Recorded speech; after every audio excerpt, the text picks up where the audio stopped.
All right, what's going on with these numbers from AV? That's the drone-focused defense contractor you may remember it as Aerovironment. The company just reported a significant top and bottom line beat, but its earnings guidance was a tad light versus expectations, and the stock's been real volatile in after-hours trading, as it often tends to be. So we checked in earlier with Wahid Nawabi. He's the chairman, president, and CEO of AV, again, former Aerovironment, to learn more. Take a look.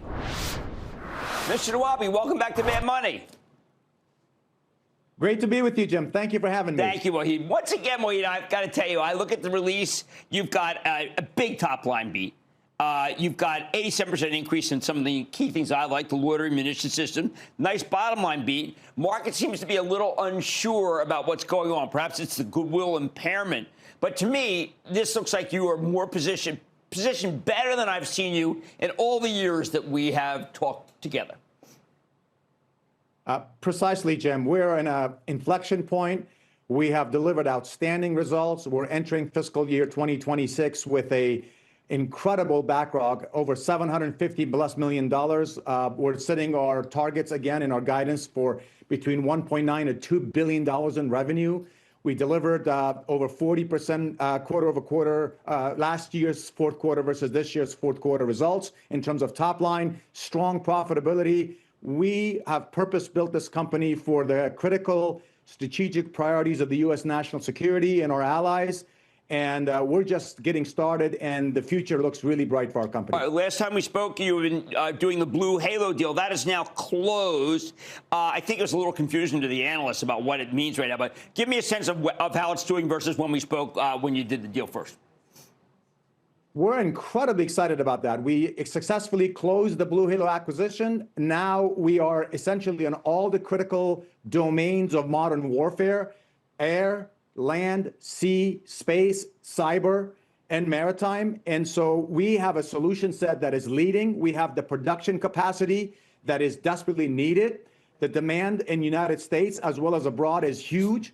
Counter UAS, counter drones, loitering munitions, one-way attack. We are the leading player in these spaces.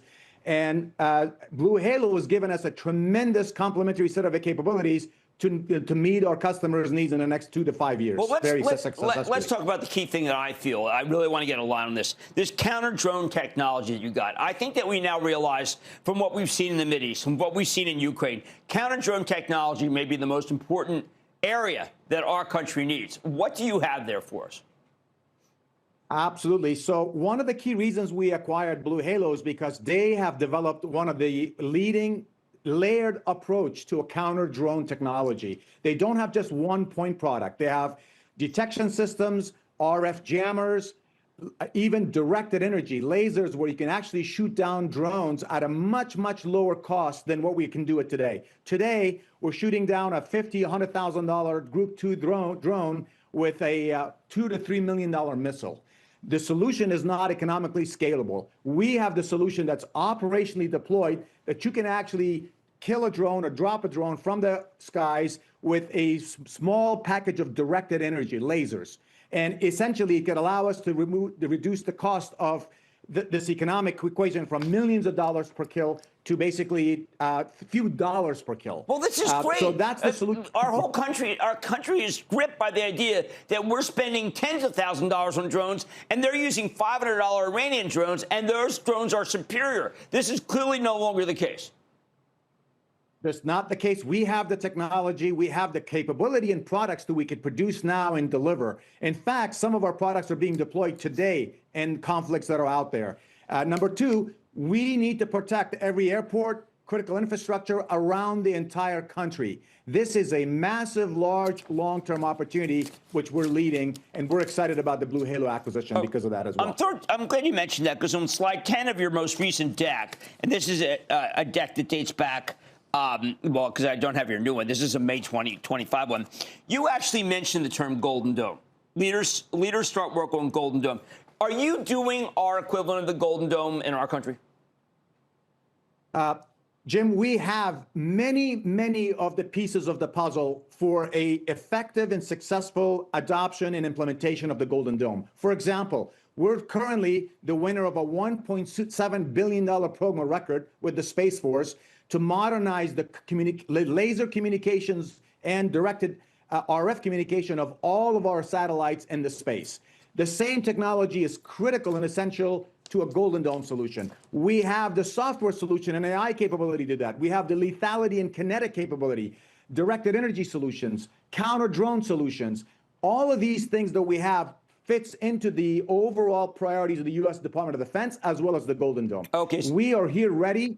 And the best thing about the whole thing, Jim, is that unlike many other players in our industry, we have the production capacity to deliver now, and we've been doing it for several years. That's a really key differentiator for us. No, look, I think that these are all important because I know every time that you and I have been together, I have seen this stock drop. And every single time I've had to tell people that you've got to use this opportunity because of your backlog, because of your technology, because of who you can stop and what you can do. For instance, right now, a lot of people are gripped by the idea of the Chinese drone mothership.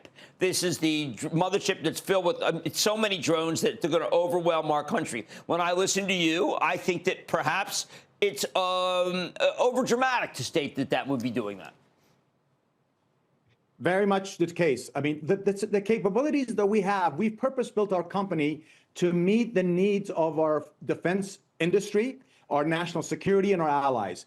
The amount of investments that needs to be directed and shifted from traditional systems to our capabilities and our type of robotic systems is enormous. Over the next several years, you can see the priorities of the Department of Defense, the Secretary of Defense, the White House, the Congress, all align with our priorities and our capabilities. We represent basically 2/3 to 3/4 of the U.S. DoD's priorities in terms of our product sets. That is an incredible position to be in, and we are delivering year after year in terms of profitable top-line double-digit growth, and we're poised for a lot more to come in the future. I think we're positioned better than ever before in the history of our company to be able to capitalize on this very seismic shift that is going to be taking place in the next several years in our industry. Well, I'm so glad you say that because I know there are a lot of people who are gripped with fear right now about the possibility of what drones can do. I know you've got Titan 4, which I think sounds terrific. That's a recently launched Titan 4 for next-gen unmanned aerial system aimed at detecting and defeating drone threats. So you are getting ahead of this issue.